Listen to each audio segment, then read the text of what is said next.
Welcome to the PR Maven Podcast, a podcast all about growing your network and building your brand through traditional and digital networking techniques.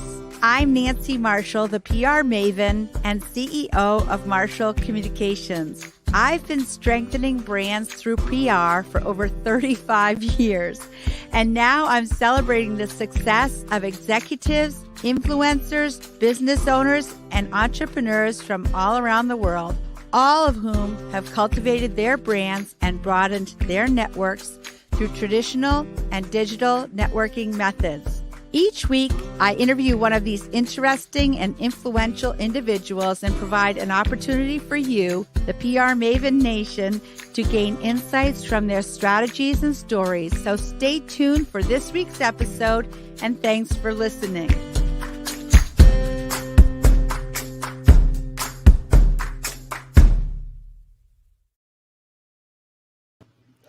Welcome to the PR Maven Podcast, episode 176. I can't believe it. Presented by Marshall Communications, creator of the Marshall Plan 65-step strategic planning process. For those of you new to the show, I'm Nancy Marshall, your host, the PR Maven and founder of Marshall Communications. And I'm very excited about our guest this week. It's Sarah Stebbins, who's editor of Maine Homes by Down East Magazine. Welcome to the PR Maven Podcast, Sarah. Hey, Nancy. It's nice to have you here. And I'm just going to read your bio now. Sarah is a native of Cousins Island, which is in Yarmouth, Maine. And she began her career at InStyle magazine all the way in New York City, where she worked on the launch of InStyle Home. She was later an editor at Martha Stewart Living before moving home to Maine to freelance write for publications such as Real Simple, This Old House, and Southern Living. Sarah joined Down East in 2016, where she oversaw the relaunch of MaineHomes.com, growing it from about 5,000 page views per month to more than 51,000, and expanded home content in the magazine. The success of the website signaled that readers were interested in this kind of authentic home magazine she curated, and in 2018, Sarah launched Maine Homes by Down East as a quarterly magazine. The second issue won the Home Shelter category in the City and Regional Magazine Association's annual awards contest. Today, Maine Homes Magazine has 40,000 subscribers, hailing from every state in the country, and 51,000 social media followers. Sarah lives in Portland with her husband, her two sons, and rescue mutt in the starter house they decided to stay in and perennially renovate. And Sarah was worried that the dog might bark or the kids might make noise. And I said, no, that's all part of it. It's okay. That might happen. She said she put them all under a gag order. So, Sarah, you're editor-in-chief of Maine Homes by Down East Magazine. What did you do prior to getting the position? You worked at quite a few other places. How did you get interested in journalism? Journalism was the only thing I ever really wanted to do. So I feel pretty lucky that I got to do the thing that I wanted to be when I grew up. As a kid, I subscribed to a bunch of magazines, and I remember one summer in high school, I just sat at my parents' Apple IIc computer and wrote letters to the editors of my favorite magazines, asking them to hire me for a summer job, which didn't How old were you when you did that? I was probably maybe a sophomore in high school. Cool. And that didn't happen, but I made interest. Did you like write letters and print them out and put them in an envelope and a stamp? Yeah. The editor-in-chief of like Glamour and Marie Claire and Rolling Stone even. I aimed pretty high. Sure, why not? Did you get a response? Did any of them respond to you? Oh, that's too bad. They should have at least given you the courtesy. I'm sure there were a lot of young women doing that too. But so I went to college and I was an English major, and got some internships at newspapers. I worked at a local newspaper in my college town, and also in the summer, there was a weekly news magazine in Maine called the Maine Times. It was in Bangor. I remember that. Probably vintage Mainers probably remember it. So I interned there in the summer. I did an internship in DC at a news service, and realized that newspapers weren't exactly for me. Like the pace and the sort of the writing isn't as creative as I was kind of craving. But it was a great experience. And then after college, I did this course called the Radcliffe Publishing course. It's called the Columbia Publishing course now, but they have a job fair. And afterwards, I met this editor for InStyle and ended up getting a job there. I had never been to New York City and didn't plan on moving there, but it was an exciting opportunity. So I did that, and then that led to a job at Martha Stewart Living. And I was there for a couple of years, and then I met my husband, who was finishing law school in Maine, and we decided we wanted to be here. So I came back here and freelanced for 7 years, which was a nice gig when I had little kids. And then I got hired at Down East in 2016. Well, that's an awesome story. And when you worked at Martha Stewart, did you actually get to work with Martha herself? Not day to day, but I was definitely in meetings with her, and, kind of sat in the background and, would receive emails from her. She was actually very involved in the magazine. Well, and I'm sure because she has such an affinity for Maine, I'm sure once she found out you were from Maine, she probably connected with you on that level, right? Well, what was cool is so it was, several years later that I was at Down East. But when I started at Down East, we did a special issue that Martha Stewart guest edited in 2016. And so I kind of was the liaison with her for that. And then Maine Homes, we do a design awards contest every year. And the first year we did it, the first year we launched the magazine, it coincided with our first design awards, and Martha was one of the judges for that. So that was pretty cool. Yeah, well, it just shows what a valuable connection you made there. Yeah, and there were other people who'd connected with her at the magazine too, but I never expected when I left there that I would get to work with her in Maine. So that was pretty cool. Yeah, that is cool. So tell us about Maine Homes magazine and what differentiates it from other home magazines in the market.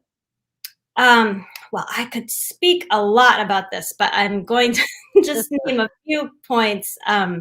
One thing that sort of, since we launched, that's been really important to me is to try to show how, I'll call them approachable houses, like not museum-y or chilly houses, or houses that you feel like you can't sit on the furniture, or houses that kind of make you feel bad about yourself when you look at them. I mean, we show beautiful houses that are inspiring and interesting, but we love quirky collections and great art and interesting homeowners, and to drive home the point that you can sit on the furniture in these houses, we try to show people and pets on furniture and in their spaces, so that the idea is that the houses feel real, and they're spiffed up for a photo shoot, but they should feel comfortable and make you feel good about yourself when you are looking at them. Right. Not like a museum or anything, right? Exactly. Yeah. So that's one big thing that we do. Our stories are also, I like to think that they're very intentional. Like, we aren't going to run just any business profile on somebody. We, when I'm deciding whether something is a story for the magazine, I ask, like, is this a new source that I think readers would want to know about? Or is this part of like a larger trend happening? And so instead of covering this one place, we'll cover the larger trend that we're seeing. Or another question is it unique? Like, if I ever seen something like this before, and if it's cool and I haven't, then that's a great story. And then, is there like a fresh angle? So an example of that is last year I learned about this woman in Brunswick, Cheryl Tyler, who has a business creating vertical gardens for gardens on the walls in commercial buildings and restaurants and stuff. And instead of just running a business profile on her, I found out that she has vertical gardens in her own house. And so we photographed her in her space with these beautiful, amazing gardens on the walls of her house. So we were showing something that was inspirational, but it was a way of showing how fabulous Cheryl is without just showing like her commercial work. Right. Yeah. These. And then you and I spoke earlier. One story that I picked up from a previous issue that really resonated with me was about firewood pile art. Because when my parents first moved to Maine, we lived in a house that we heated with wood, and my dad took great pride. He was German, and he was very particular about his firewood pile. Like, it had to be just so. So I enjoyed that article, and I thought that was particularly a Maine Homes style story. Yes, and of course the wood stacks we showed were beautiful and very artistic, so they were fun. Yeah, one had a heart in it. Yes. Yeah, that was really cool. So that would have been like the winter 2021 edition. I think that story was in. Yeah, the one that's I think it's still on newsstands now. Oh yeah, right. The news. And so your next one will be spring 2022, and that one's at the printers now, right? Yes. Yeah. Yep. Well, this episode is going to come out in March, so probably that spring issue will be on the newsstands then. Yes. Yeah. That'll be great. So, Sarah, this podcast is about PR and personal branding. And if a PR person were to approach you with a story idea for the magazine, what would you like them to tell you? I guess ideally they would have a familiarity with the magazine and could say, like, I think that it would be a good fit in this particular section, and here's why. And then kind of what I just was talking about when I I would go through the same process that I just mentioned about, is this new? Is this a trend? Is there a fresh angle? Is this unique? And, if they're telling me something that I've never seen before and it's cool, then that's kind of like a slam dunk of an idea. Right.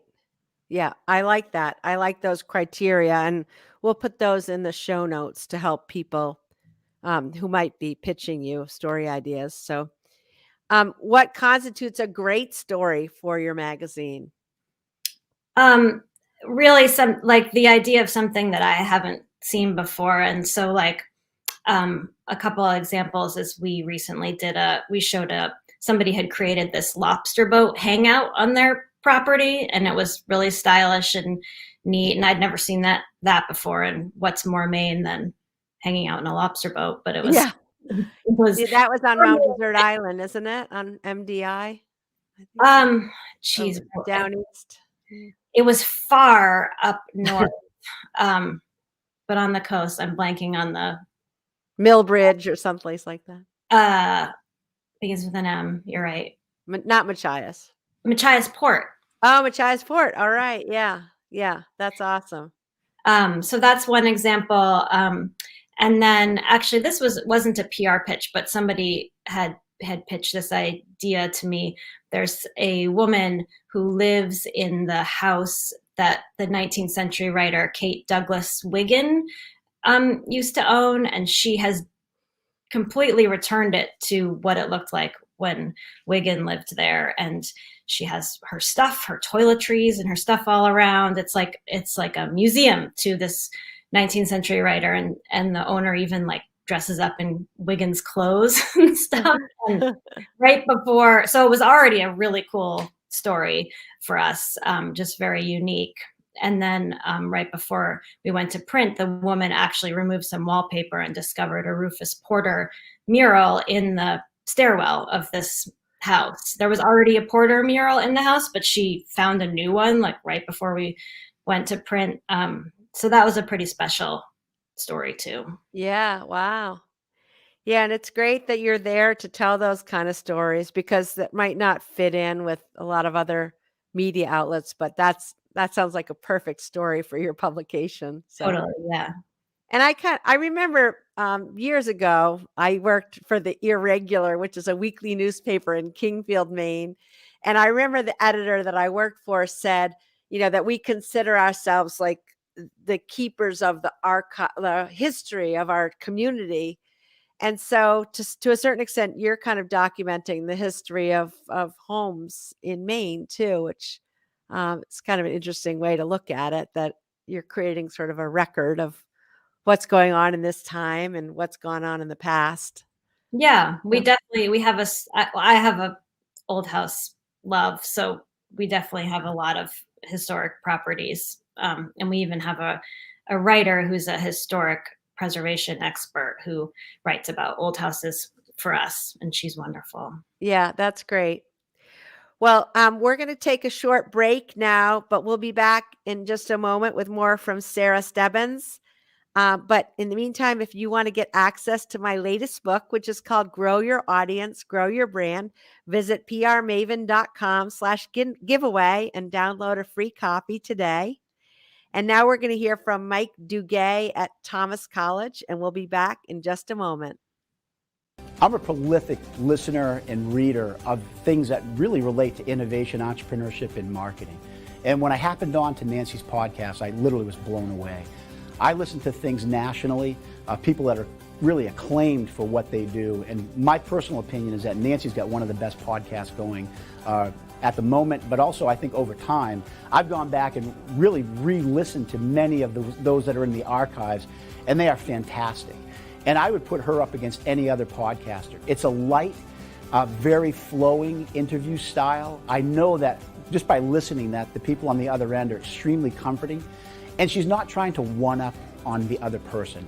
They're both experts on that podcast, but I really like the fact that Nancy's trying to also learn something every time she interviews. And that comes really, I think, through to me when I'm listening to that as well. And I always learn something.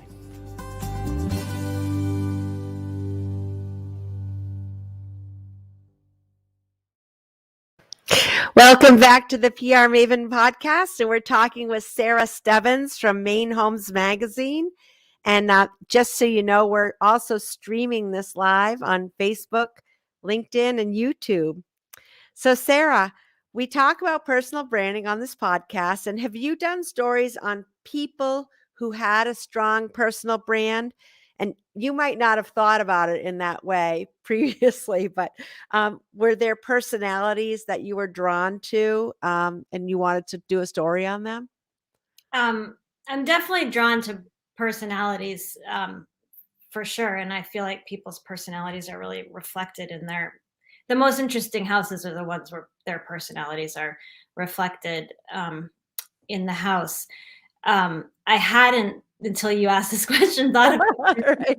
branding exactly, but somebody who came to mind immediately when you mentioned that is there's a antiques dealer in Saco named Erin Donovan, and she has a company called Of the Sea Studio, and she creates these, she calls them Shelfie Kits and she posts them on Instagram, and they're like a collection of wooden buoys and glass bottles and rope and like things that she creates a cool display with them, and then people buy the whole display from her. They're all vintage and antiques that she's found, and they're very beautiful.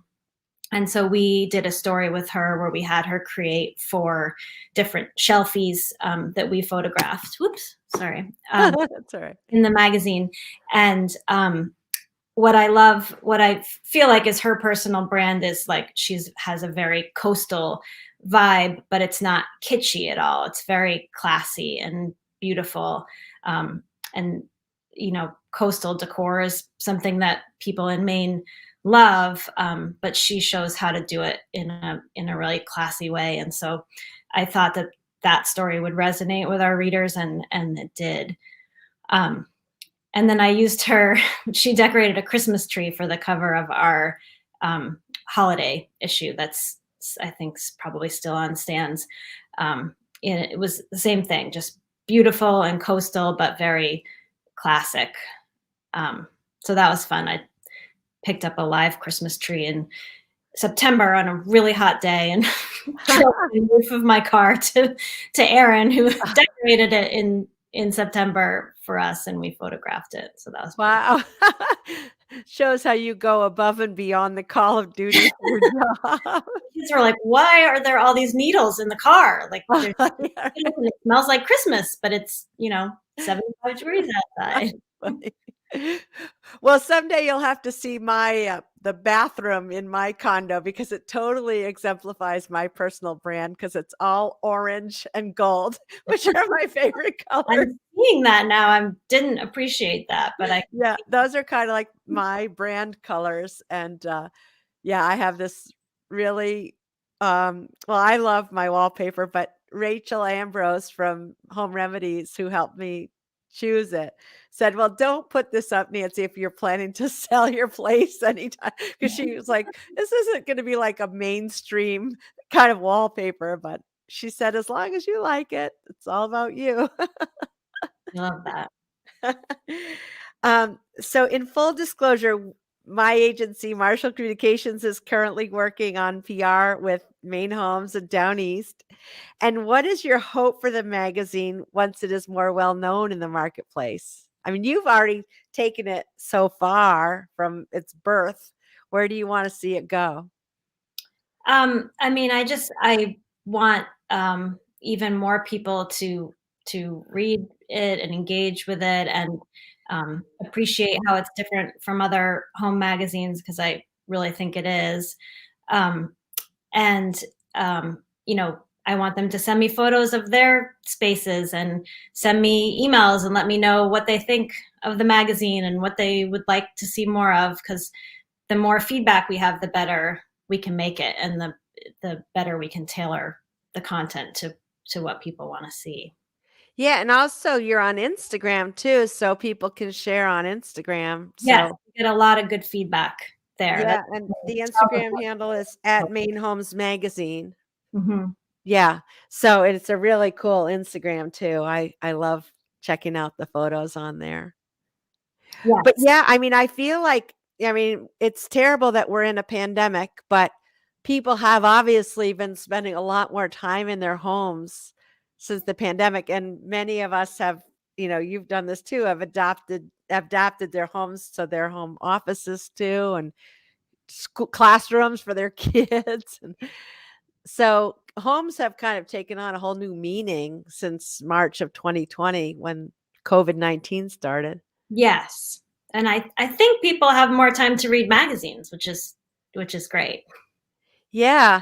Well, you talked about how you loved magazines as a kid. I mean, I remember my subscription to Highlights magazine.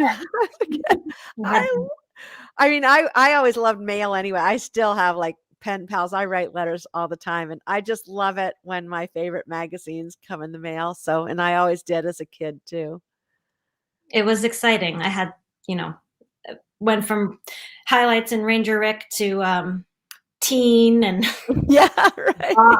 Was a teen magazine I got, and then Glamour later, and yep. I love Rolling Stone too. So I wasn't all like lowbrow.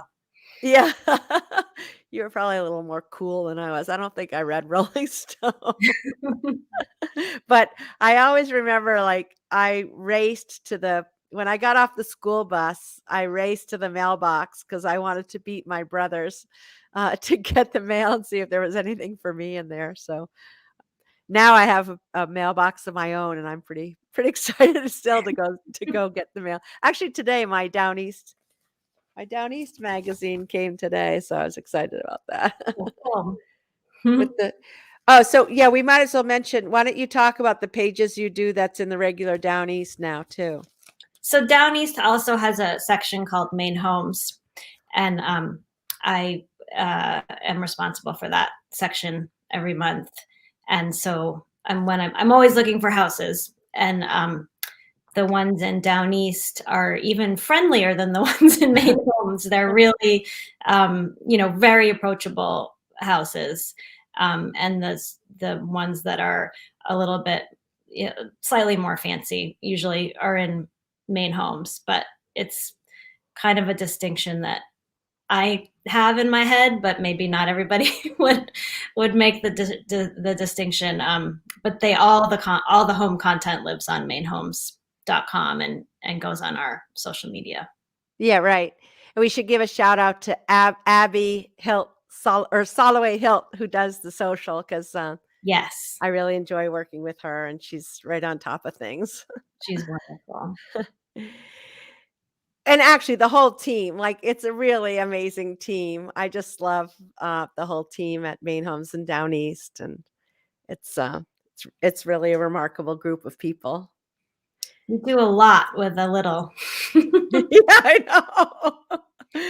Yeah, and then there's also the Maine Adventures division, which I don't know if you're involved with that at all, but those are Down East photographic adventures and other, like, canoeing and other kinds of trips that Down East organizes. Super cool. I'm not involved in that, but I would love to be an attendee at one of those events one of these days. But Me too. Out, so there's not, Me too. not ever offered up to staff because there's a lot of people who want to do them. Yeah, I know. I was thinking of saying, hey, I want to go on those trips. So what is it about the state of Maine? I mean, we talk a lot about the Maine brand, and what is it about Maine that resonates with you as the backdrop for the magazine? And does the Maine brand shine through in your stories? Definitely. So as you mentioned, I grew up here, and I came back here to raise my family, and I spent a lot of time in college and in New York City afterwards, sort of defending Maine and maybe sort of aggressively singing its praises, because anytime I would ever tell somebody I'm from Maine, they would say, "You're from where? What?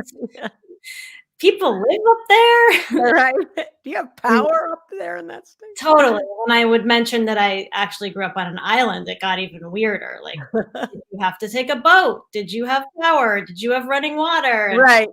Bathrooms. So I just sort of really kind of went overboard to tell everybody how fabulous Maine is. And so now that I basically do that for a living, and I speak to people and work with people who love it as much as I do, it just feels very natural. Well, I worked at Sugarloaf in my 20s doing PR, and I remember, a lot of people at Sugarloaf, the year-round workers there, they would always they would wait for a new person to be there for at least a year before they decided if they wanted to really welcome them as friends. Because I think Mainers are used to people coming and going, and there's a lot of visitors who will come for a week or so and then leave. And so anyway, there's just something about Mainers that are just so authentic, and they're friendly, but once they decide that they're really going to be your friend, they're always going to have your back. Yeah, totally. So that's what I love about Maine people. And of course, Maine is such a beautiful state too. Our natural landscape is so beautiful here, and I think that resonates in all of the pages of both Maine Homes and Down East. Yeah, for sure. So, and you guys have great photography too. We should give a shout out to your photographers. We have a lot of wonderful photographers, and that's a huge part of my job, is working. I mean, we have a photo editor, but figuring out what we're going to show and figuring out the best person to photograph it. And fortunately, there's just an embarrassment of riches in the photography department. Yeah, well, that is a fortunate thing. So, Sarah, this is for many of our listeners, this is their favorite question. So I'm eager to hear your answer. What is a book, an app, a podcast, or a website that you have found helpful with either your job or in your personal life, and why? Okay, so this is not a very highbrow recommendation, but there is an editor that I kind of have always looked up to named Kristen Van Ogtrop, and she was the editor of Real Simple for a long time. When I was an editorial assistant, I went to see her speak about magazine editing, and she was at Glamour at that time, and I just really liked what she had to say. And then she was at Real Simple, and she was there when I was still at InStyle, so I would see her sometimes. But she just wrote the most wonderful editor's notes. I don't know if anybody read her notes when she was editor, but they were just self-deprecating and funny and insightful. And, I could tell she wasn't just like banging them out right before the issue went to print. They were the first thing I read every time I opened Real Simple. And then she wrote a book called, which I have it here so I remember because it's a long title, it's called Just Let Me Lie Down, Necessary Terms for the Half Insane Working Mom. And it came out the year that my first son was born. And it reads like her editor's notes kind of knitted together, but just talks about what it's like to be a mom who needs to work and loves to work, but also, loves her kids, and just the guilt and the trade-offs and all the absurdity that goes along with that. And it really resonated with me at that time, and probably even more so now. I actually got it out when you gave me that question, and I want to reread it because she has 3 sons and I have 2 sons. And when I first read it, my first son was a baby. And I think now that I'm in the shuttling to a million activities phase and also working, I think it would be even more meaningful to me to read. You want to hold it up since you have it right there? Just let me lie down. Yeah. That's a little leg on Necessary. Yeah, that's awesome. Yeah, well, I have 2 sons too. They're grown and out of the house now, but I remember when they were little and I was working, and I never felt like I was in the right place. Like if I was at my office, I felt like I should be closer to them, and if I was close to them, I felt like I should be in the office. And it's like I always felt like this constant tug and pull.